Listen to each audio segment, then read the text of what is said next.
क्या उत्तर प्रदेश में ये चीज़ें हो रही हैं?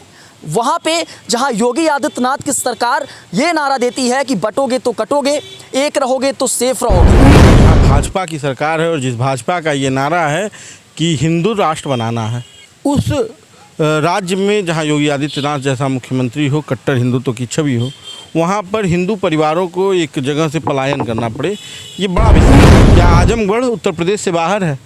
क्या आजमगढ़ पुलिस उत्तर प्रदेश सरकार के बाहर है? उसके ऊपर यूपी डीजीपी का कंट्रोल नहीं है, उसके ऊपर उत्तर प्रदेश सरकार का कंट्रोल नहीं है। इसमें महिलाएं ये कह रही हैं कि जो वहाँ पे बहुसंख्यक लोग हैं, मतलब जहाँ वहाँ मुस्लिम जो समुदाय है, वो उनको ना कोई धार्मिक कार्य करने देता है, ना पूजा पाठ करने देता है, ना उनके जीवन को जीने का जो तरीका है उस तरीके से वो करने दे रहा है। ये पलायन का मुद्दा नहीं, ये सरकार की नाकामी की तस्वीर है।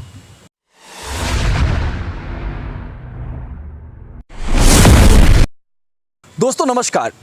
दोस्तों आज हम जिस मुद्दे पर बात करने जा रहे हैं वो उत्तर प्रदेश नहीं बल्कि देश के लिए एक अहम मुद्दा है। दोस्तों 2 दिन पहले एक खबर आजमगढ़ से आई जहां पे 40 हिंदू घर के परिवारों ने अपने घर के बाहर एक नोटिस चस्पा किया। उस नोटिस पे लिखा हुआ था मकान बिकाऊ है, और उसके इर्द गिर्द ये जहाँ की घटना है उसका गांव का नाम है बमहौर, और ये थाना पड़ता है मुबारकपुर। मुबारकपुर थाने का बमहौर गांव था। चारों तरफ वो गांव पूरी तरीके से मुसलमान समुदाय के घरों से घिरा हुआ है, और उस तरीके से वहाँ पे 40 हिंदू परिवारों के घरों पर इस तरीके का जब नोटिस चस्पा मिला तो उसके बाद बवाल मच गया। चारों तरफ उस बात की चर्चा होने लगी, क्या उत्तर प्रदेश में ये चीज़ें हो रही हैं? वहाँ पे जहाँ योगी आदित्यनाथ की सरकार ये नारा देती है कि बटोगे तो कटोगे, एक रहोगे तो सेफ रहोगे, और वही योगी आदित्यनाथ इस बात को भी कहते हैं एक इंटरव्यू में कि जहाँ 100 हिंदू परिवार है और 5 मुस्लिम परिवार है या 10 मुस्लिम परिवार है वो वहाँ पर सुरक्षित रहेगा, लेकिन अगर 100 मुस्लिम परिवार है और 1-2 हिंदू परिवार है तो उसको बहुत दिक्कत वहाँ पे झेलनी पड़ेगी। तो इस प्रकार के बयान भी योगी आदित्यनाथ के आते हैं। इस पूरे मुद्दे पर, ये पलायन जैसी स्थिति वाले मुद्दे पर और सारी चीज़ों पर गंभीर चर्चा करेंगे। ये चर्चा आपके लिए, हमारे लिए और इस समाज के लिए बेहद महत्वपूर्ण है। हमारे साथ जुड़े हैं शशांक शेखर शुक्ला जी। इस गंभीर मुद्दे पर जो है गहन विश्लेषण हम लोग करेंगे। सबसे पहले तो ये सवाल, जिस तरीके से आजमगढ़ से जब ये मामला उठा तो सभी लोग इस बारे में कमेंट करने लगे, सोचने लगे कि क्या ये पलायन वाला मुद्दा है? क्या इस तरीके की चीज़ें उस उत्तर प्रदेश में हो रही हैं जहां पे हिंदूवादी छवि के एक बड़े नेता योगी आदित्यनाथ हैं? देखिए, ये सवाल बड़ा जायज़ है कि जहां भाजपा की सरकार है और जिस भाजपा का ये नारा है कि हिंदू राष्ट्र बनाना है, उस राज्य में जहां योगी आदित्यनाथ जैसा मुख्यमंत्री हो, कट्टर हिंदुत्व की छवि हो, वहाँ पर हिंदू परिवारों को एक जगह से पलायन करना पड़े, ये बड़ा विषय है। लेकिन आपने जो ये कहा कि उत्तर प्रदेश में हो रहा है, ये उत्तर प्रदेश में पहली बार नहीं हुआ। आप याद कीजिए 16-17 का दौर जब विधानसभा के चुनाव के करीब था उत्तर प्रदेश, और ये किसी को नहीं पता था कि इस देश में क्या होना है, उत्तर प्रदेश में किसकी सरकार आनी है, और क्या अगर भाजपा की सरकार बनती है, चूँकि लंबे अंतराल के बाद भारतीय जनता पार्टी 17 में सत्ता वापसी की, तो अगर भाजपा की सरकार बनती है तो क्या योगी आदित्यनाथ मुख्यमंत्री होंगे? उस दौर में कैराना में पलायन का मुद्दा उठा था और हिंदू वाहिनी तब एक्टिव थी और गाड़ियों का काफिला कैराना पहुंचा। ये लगा कि कैराना में हिंदुओं के साथ एक बड़ा अत्याचार हो रहा है, लेकिन सवाल ये कि 17 के बाद से वो मामला ख़त्म हो गया, उस मामले पे कोई चर्चा तक नहीं होती। तो ये जो पलायन का विषय है और जो बमहौर की आप बात कर रहे हैं, जो आजमगढ़ के मुबारकपुर थाने और विधानसभा का हिस्सा है, आप आजमगढ़ की राजनीतिक समीकरण को देखिएगा। वहाँ पे समाजवादी पार्टी शुरू से हावी रही है, 2 लोकसभा सीट, 10 विधानसभा सीट, 22 के चुनाव में 10 की 10 विधानसभा सीटें वहाँ की किसके खाते में रही? समाजवादी पार्टी के खाते में। और 24 के लोकसभा चुनाव में 2 की 2 लोकसभा सीटें समाजवादी पार्टी के खाते में, और धर्मेंद्र यादव जीते जो 22 के बाद हुए उपचुनाव में हार गए थे, वो लोकसभा। तो भाजपा ने जब उपचुनाव में निरहुआ को जिताया, पहले तो वो 19 में हारा, उसके बाद से 22 के उपचुनाव में निरहुआ जीत गए वहाँ से, तो निरहुआ को जब जिताया तो भाजपा वहाँ पे पकड़ बनाना चाहती थी, लेकिन वो पकड़ टूट गई। अब आने वाले हैं चुनाव, चुनाव आने में समय है, ये माना जाएगा। लेकिन आप देखिएगा योगी आदित्यनाथ की छवि और चेहरा।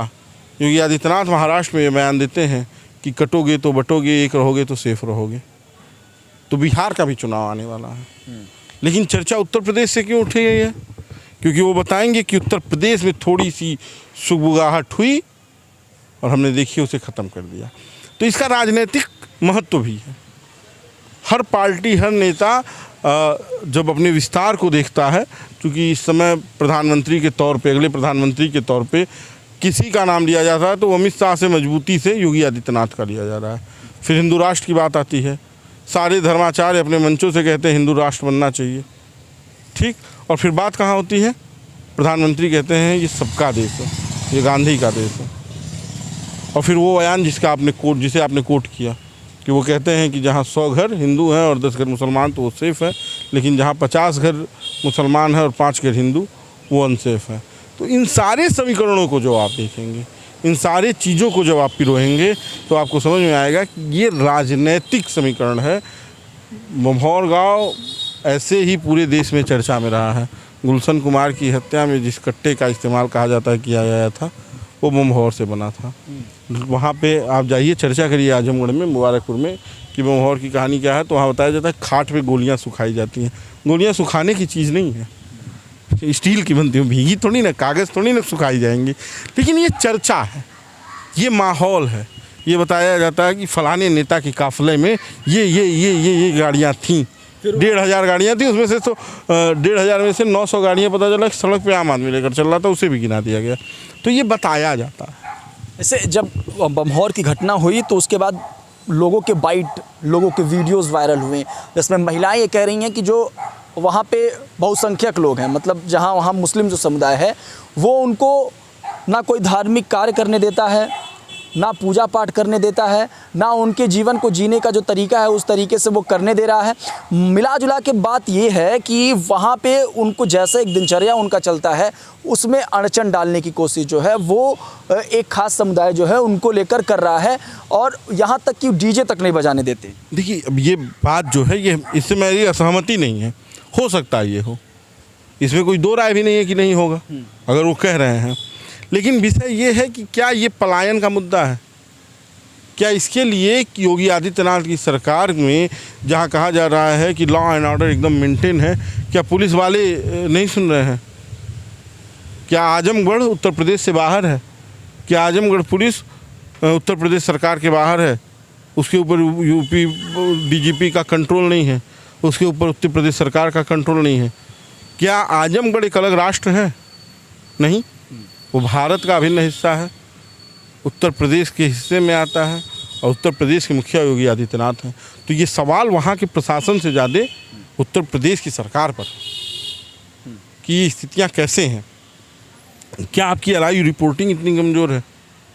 क्या लोकल इंटेलिजेंस फेल्योर है ये कि वहाँ पे इस तरह की एक अमानवीय स्थिति पैदा हो गई है, एक कह लीजिए कि डरावनी परिस्थिति पैदा है, और वहाँ पर आपका एलआईयू साइलेंट पड़ा हुआ है, आपकी पुलिसिंग साइलेंट पड़ी हुई है, और आप पूरे प्रदेश में, पूरे देश में लॉ एंड ऑर्डर का दम भरते घूम रहे हैं।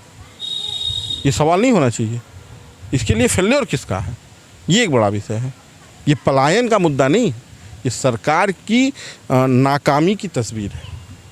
अच्छा, कई लोग ये भी कह रहे हैं कि जैसे जब भी हिंदू और मुस्लिम का मुद्दा आता है तो इसके इर्द गिर्द वो राजनीति रहती है, जहाँ से नेता लोग अपनी रोटियां सेकने की कोशिश करते हैं। मैं यही कह रहा हूँ कि ये राजनीति रोटी सेकने का तवा है, और इस समय गर्म है, क्योंकि 27 में चुनाव होने हैं उत्तर प्रदेश, क्योंकि आजमगढ़ में 10 की 10 सीटें समाजवादी पार्टी के कब्जे में रही है।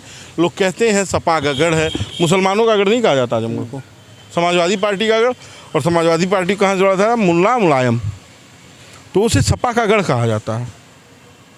तो उस गढ़ में बीजेपी की सेंधमारी है ये, और उसे एक मुद्दा मिल गया, या कह रही कि मुद्दा बन गया। इससे ज़्यादा इसमें कुछ दम भी नहीं है।